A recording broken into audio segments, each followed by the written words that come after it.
हिंदू बहुल राष्ट्र में अगर हिंदू अपने रीति रिवाज से और हर्षोल्लास से अगर अपना त्योहार नहीं मनाएगा तो कहाँ मनाएगा। उस पर भी माननीय अखिलेश यादव जी का ट्वीट आ जा रहा है कि डीजे पर कौन सा गीत चल रहा है। अब अखिलेश जी तय करेंगे कि हिंदुओं के त्योहार में कौन सा गीत चलेगा। अखिलेश जी तय करेंगे कि हिंदू अपने त्योहार में कौन से रंग का कपड़ा पहन करके जाएंगे। अखिलेश जी तय करेंगे कि कौन सा मंत्र पढ़ा जाएगा और अखिलेश जी तय करेंगे कि कौन से पंडित जी जाकर के पूजा करेंगे और कौन लोग जाकर के पूजा नहीं करेंगे। आप भी तो करते हैं, मान लीजिए मस्जिद पे रोज 5 बजे कुछ बजता है, अब मुझे उससे आपत्ति नहीं ना है, तो उसी तरह मैं भी आज लेके जा रहा हूँ तो आपको भी आपत्ति नहीं रहना चाहिए। तो अब मान लीजिए आप मूर्ति तोड़ रहे हैं, उस पर अब पत्थरबाजी कर रहे हैं तो गलत है। और उसके बाद अगर किसी ने विरोध किया, थोड़ा सा बात हुआ तो आप पुलिस के पास जाइए। मान लीजिए आप भी तो प्रशासन उस समय थी वहाँ, प्रशासन थी तो कैसे किसी को गोली लग गया। अब बताइए कैसे। मान लीजिए वो धरना दे रहे थे ना बच्चे, उनकी मूर्ति टूटी थी तो अब किसी को खींच के आप घर में लेके जा रहे हैं। मेरे पास अभी भी ट्विटर पे वीडियो है, आप उसको खींच के घर में लेके जा रहे हैं। उसको मार दिया गया था, फिर भी उसके पास गोली चलाया गया। इसका मतलब क्या है कि आपका इंटेंशन क्या है कि आप उसको मतलब टार्चर करना चाहते हैं, उसके ऊपर आप अपनी दिखाना चाहते हैं गुस्सा। ये है। और आपके नेता कौन होते हैं हमको बताने वाले कि हमारी पूजा शैली क्या है, प्रणाली क्या है। उसके लिए हमारे पास वेद और पुराण है। उसके लिए हमें समाजवादी पार्टी के सर्टिफिकेट की आवश्यकता नहीं है। हमारे पास वेद और पुराण इस प्रकार की व्यवस्थाएं हमारे लोगों ने, हमारे धर्म ने, हमारे सनातन ने लाखों वर्षों से की रखी है कि हमारा विधान ये है, हमारा रीति नीति ये है, हमारी प्रणाली ये है, हमारी शैली है। इसके लिए हमें अखिलेश यादव, समाजवादी पार्टी या कांग्रेस के किसी स्पष्टीकरण की या प्रमाण पत्र की आवश्यकता नहीं है कि हिंदू किस प्रकार से पूजा करे। वो लोग भी तजिया लेके जाते हैं, उसमें भी आप बाजा बजाते हैं, मतलब जो भी डीजे रहता है। कोई हिंदू विरोध नहीं करता है। हिंदू जब इतने शांतिपूर्वक रह रहे हैं तो मुसलमानों को इतना उग्र होने का क्या जरूरत है। मान लीजिए अब आप उग्र होंगे, फिर भीड़ आपके ऊपर इकट्ठा हो रही है, फिर मान लीजिए लोग आगजनी कर रहे हैं, जला रहे हैं, फिर आप उसमें हिंदुओं का दोष देंगे। लेकिन दोस्त मान लीजिए आपने ही ना शुरू में किसी को गोली आपको मारने का अधिकार किसने दे दिया।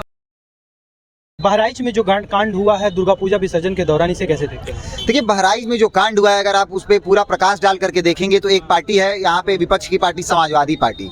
उसका चरित्र शुरू से ही उपद्रवियों का रहा है। उसका चरित्र शुरू से ही इस प्रकार का रहा है कि हिंदू का जब कोई पूजा पाठ हो, जब कोई हिंदुओं का त्यौहार हो, तब कुछ ना कुछ अड़चन ला दें। और तब जबकि प्रदेश में चुनाव हो, प्रदेश में उपचुनाव होने वाले हैं 10 सीटों पर, 10 सीटों के उपचुनाव को देख करके ध्रुवीकरण की राजनीति करने वाली समाजवादी पार्टी का बहुत बड़ा हाथ है।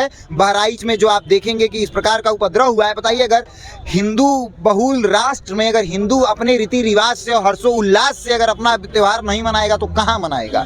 उस पर भी माननीय अखिलेश यादव जी का ट्वीट आ जा रहा है कि डीजे पर कौन सा गीत चल रहा है। अब अखिलेश जी तय करेंगे कि हिंदुओं के त्योहार में कौन सा गीत चलेगा। अखिलेश जी तय करेंगे कि हिंदू अपने त्योहार में कौन से रंग का कपड़ा पहन करके जाएंगे। अखिलेश जी तय करेंगे कि कौन सा मंत्र पढ़ा जाएगा और अखिलेश जी तय करेंगे कि कौन से पंडित जी जाकर के पूजा करेंगे और कौन लोग जाकर के पूजा नहीं करेंगे। देखिए, ध्रुवीकरण की राजनीति में जिस प्रकार से मुस्लिम तुष्टीकरण की, मैं स्पष्ट शब्दों में कह रहा हूं, जिस प्रकार से मुस्लिम तुष्टीकरण की राजनीति समाजवादी पार्टी कर रही है, आने वाले समय में भारतीय जनता पार्टी के नेतृत्व में जब भारत का आम जन जगेगा तो समाजवादी पार्टी को निस्तेनाबूद कर देगा। और समाजवादी पार्टी के ताबूत में आखिरी किल बनने का कार्य अगर कोई करेगा तो इनके तुष्टीकरण की राजनीति करेगी। कह रहे हैं राम गोपाल मिश्रा का जिस तरह से कत्ल हुआ, कह रहे हैं कि जाके झंडा जो है उतार रहे थे उन लोगों का, मुस्लिम जो लोगों ने जो लगाया था, उसके बाद भगवा लहरा दिया वहाँ पे। देखिए, राम गोपाल मिश्रा, अब आप कानून की बात करेंगे।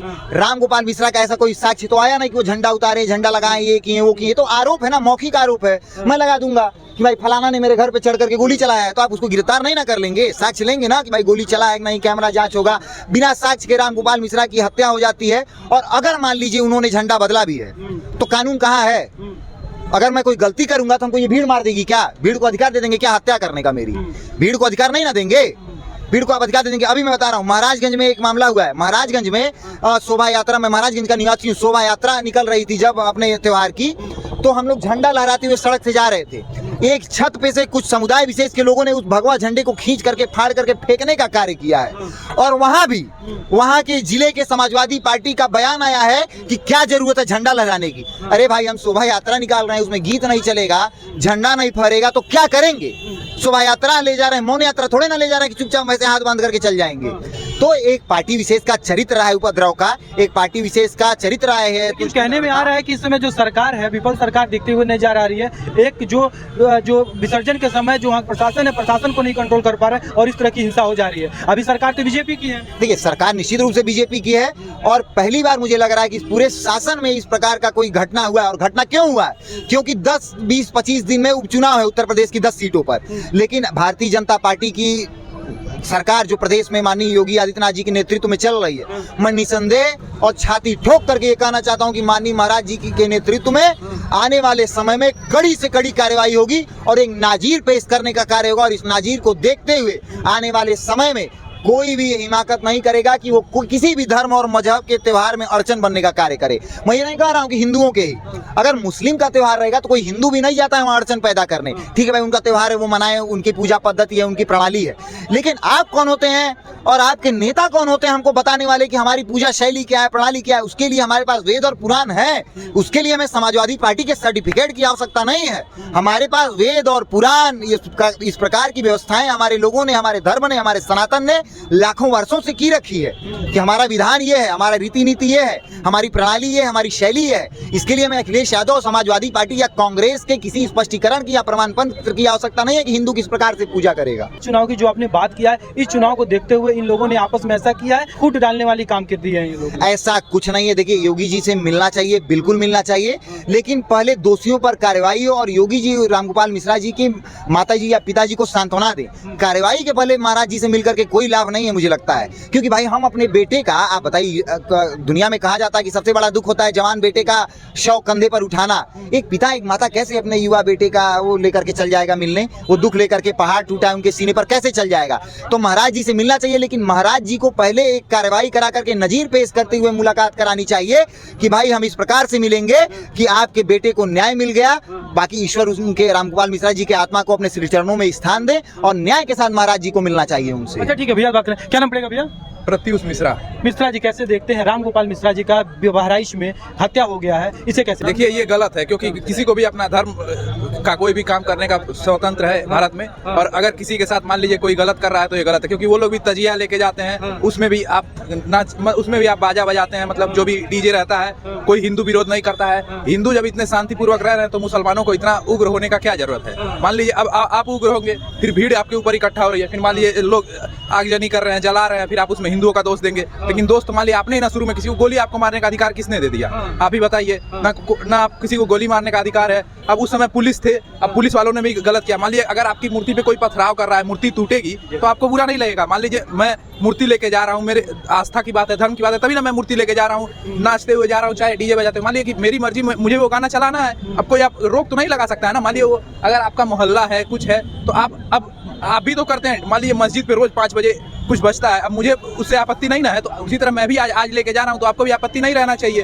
तो अब मान लीजिए आप मूर्ति तोड़ रहे हैं, उस पर अब पत्थरबाजी कर रहे हैं, तो गलत है। और उसके बाद अगर किसी ने विरोध किया, थोड़ा सा बात हुआ, तो आप पुलिस के पास जाइए। मान लीजिए आप भी तो, प्रशासन उस समय थी वहाँ, प्रशासन थी, तो कैसे किसी को गोली लग गया? अब बताइए कैसे? मान लीजिए वो धरना दे रहे थे ना बच्चे, उनकी मूर्ति टूटी थी, तो अब किसी को खींच के आप घर में लेके जा रहे हैं। मेरे पास अभी भी ट्विटर पे वीडियो है, आप उसको खींच के घर में लेके जा रहे हैं, उसको मार दिया गया था, फिर भी उसके पास गोली चलाया गया। इसका मतलब क्या है कि आपका इंटेंशन क्या है कि आप उसको मतलब टार्चर करना चाहते हैं, उसके ऊपर आप अपनी दिखाना चाहते हैं, गुस्सा ये है। और मान लीजिए, समझिएगा, एक माँ जब अपने बच्चे को पेट में 9 महीना पालती है, उस बच्ची से वो कितना प्रेम करती हैं कि नहीं? हमारी आपकी सबकी माता जी, हम 9 दिन तक जब मूर्ति अपने पास रखते हैं तो हमारी अपनत्व की कितनी भावना, वो मेरे ईश्वर है। हमको लगता है कि अगर मैं ये जूता पहन करके खड़ा हूँ, वो जूता खरीदने का सामर्थ्य भी हमको ईश्वर ने दिया है। मैं ये बोल रहा हूँ तो वाणी का जो कुटुंब का भाव है, और जो बुद्ध उच्च या नीच के हमको दिए, किसने दिया है? ज्योतिष में ईश्वर ने दिया है। उस अपनत्व की भावना को, और आप देखिए, खींच करके अंदर ले गए, हत्या कर दिए, फिर गोली मार दी। ये अपराध नहीं है, ये पाप है, और पाप और अपराध में अंतर होता है। इन्होंने पाप किया है, पाप इसलिए किया क्योंकि ये पूरे समाज में संदेश देना चाहते हैं कि हिंदुओं को हम प्रताड़ित करेंगे, हिंदुओं को हम मारेंगे, हिंदुओं को हम काट देंगे। और मैं परम पूज्य महाराज जी से ये निवेदन करता हूं कि न केवल बहराइच में, अपितु पूरे उत्तर प्रदेश के जिन जिलों में भी छोटी मोटी ऐसी घटनाएं हुई हैं, सबके ऊपर कार्रवाई करें, कड़ी से कड़ी कार्रवाई करें, एक नजीर पेश करें, उदाहरण पेश करें कि इसके बाद किसी की हिमाकत ना हो, किसी में हिम्मत ना हो कि हिंदुओं के त्योहारों पर उंगली उठाने की। अच्छा ठीक है, क्या नाम पड़ेगा भाई? सर गौरव शुक्ला नाम है। शुक्ला जी, कैसे देखते हैं जो बहराइच में जो कांड हुआ, इसे कैसे देखते हैं? सर जो भी हुआ है ये काफ़ी निंदनीय है, और ऐसा लगता है कि जैसे योगी जी की छवि जो है कानून व्यवस्था को लेकर होती है, इसको धूमिल करने का प्रयास किया जा रहा है। और मुझे लगता है परिवार के साथ न्याय होना चाहिए। परिवार के साथ न्याय होना चाहिए जी। कैसे देखते हैं जिस तरह से ये कहा जा रहा है कि जो चुनाव होने वाले 10 सीटों को लेकर के इसको इसमें घसीट दिया गया है? हाँ, इसको राजनीति बनाई जा रही है, मुद्दा उछलता रहता है, हल नहीं किया जाता है, बस यही हो रहा है। देखिए, एक पार्टी है है जो पत्थरबाजी में गोल्ड मेडल पा जाती है, गोलीबाजी, माफियाई और गुंडेई में जो एकदम से गोल्ड से भी ऊपर अगर कोई मेडल आएगा तो वो लेकर के आएगी, बुरे बयानों, दुराचार संबंधी बयानों में, अपराधों में, गुंडा माफियाओं के संरक्षण में वो पार्टी हमेशा से अव्वल रही है। उस पार्टी के तुष्टीकरण की देन है बहराइच की घटना, और मुझे लगता है कि जब इस परतें खुलेंगी इस घटना की तो उस पार्टी का कोई ना कोई नेता उसमें लिप्त पाया जाएगा। आप देखिएगा, आप देखिएगा। और समाजवादी पार्टी को ये लगता है कि मुसलमान ही उनको वोट दे रहे हैं। अगर आप इस तुच्छीकरण की राजनीति करेंगे तो आप यही होगा ही। मान लीजिए अब हिंदू मुस्लिम हो गया तो उनको लग रहा है कि उनका वोट कम हो रहा है, और ऐसा मान लीजिए हिंदू मुस्लिम तो राम मंदिर बनने पे भी तो कुछ ऐसा ही लगा था कि हिंदू मुस्लिम होगा, लेकिन ऐसा कुछ नहीं हुआ। युवा है, लोग हैं, वोटर समझदार हैं, वोटर इन सब बातों पे वोट नहीं देंगे। आप क्या कार्य कर रहे हैं, क्या कार्य किया समाजवादी। अब मान लीजिए कि अगर अखिलेश यादव ट्वीट कर रहे हैं कि गाना खराब है, तो अब बताइए इसमें अब उनकी सोच खराब है कि गाना खराब है, आप ये बताइए। तो ये यही ना दर्शा रहा है कि आपकी सोच खराब है, और क्यों कोई उनको वोट देगा। अगर मान लीजिए कि अब मान लीजिए मुसलमान है, मस्जिद में से अब बंदूक लेके आ रहा है, हथियार लेके आ रहा है। अब मान लीजिए मस्जिद में अगर आपको हथियार मिल रहे हैं, कैसे मिल रहा है, और उसमें भी आप मुसलमानों का समर्थन कर रहे हैं, तो अब जो समर्थन करेगा वो गलत ही ना है, आप ही बताइए।